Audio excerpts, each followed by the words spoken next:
And also, we also find that unions, the concept, the idea of careerism, suddenly you got the position, suddenly you want to hold it. Once you hold on to the career, you have destroyed the struggle. Because in workers' struggle, that is critical. Of course, the role of the government to create dependency. They call dole mentality, subsidy mentality. Sometimes I feel the Malay government is the one who's causing the Malay people to be dependent on them for political reasons. So they created that dependency. So they are destroying their own kind. Of course, you have the abuse of power. I mean, from election commission, from corruption. You just name it, police. I mean, I think you can elaborate on that. We even have laws to protect the rich, but not the workers. That's why I've been fighting, because the laws not in favor of the workers. Historically, because there was a Cold War between Russia and the Western Bloc, the Americans and the British decided to be more welfaristic, to be able to win the hearts of the people. But when the Cold War was over, they went for the people. You know, they reduced the taxes of the rich and tax the poor. And now you find the introduction of what you call neoliberal policies, GST, free trade agreement, withdrawal subsidy, privatization, budget in favor of the management, labor laws, all not in favor of the ordinary people. So basically, to affect change, you have to be involved with people. And then we can see that the interconnectedness between what's happening at workplace and social problem. And the issue of empowering people has been mentioned. That is basically our main agenda, yeah, of how do we empower people so that they can decide what kind of leaders they want. Yeah, I mean, socialists have a bigger picture, but at this juncture, how do we handle, how do we get together so that there's more power to people, they have the choice of having leaders that will listen to them rather than after election they go on their own, yeah, and then you have to kowtow to them. And so basically, you need greater participation in development and decision-making process, yeah?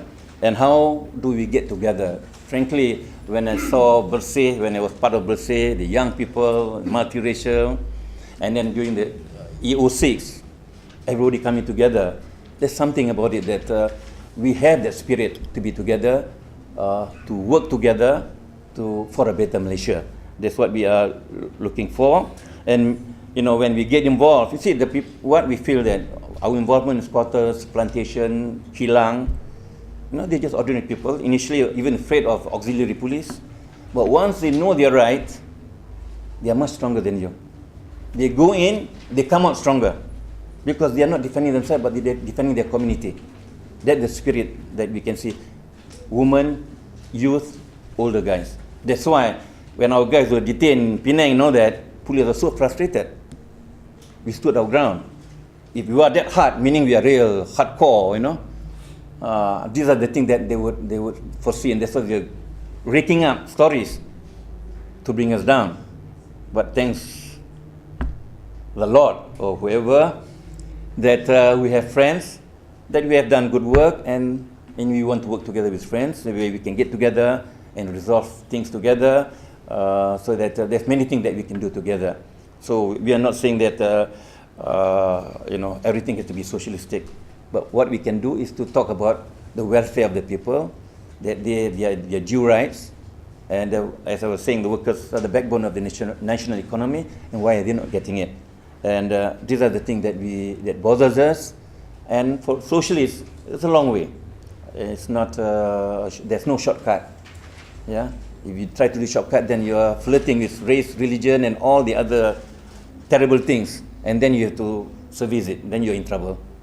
So we try to work. We try to demystify, do whatever we can, get in trouble in the process, but we don't feel like nobody owes us anything. It is our duty. And what happened, EO6 and all that, we became stronger. That we have friends, and we would like to work together with everybody, so that we can, you know, as I'm saying just now, socialism is still, there's no blueprint. How do we develop it? How do we, if people don't get exploited, there's a fair share of the wealth of the country. No matter what we do, it tends to go towards socialistic tendencies, and that's what we want for the time being. Thank you.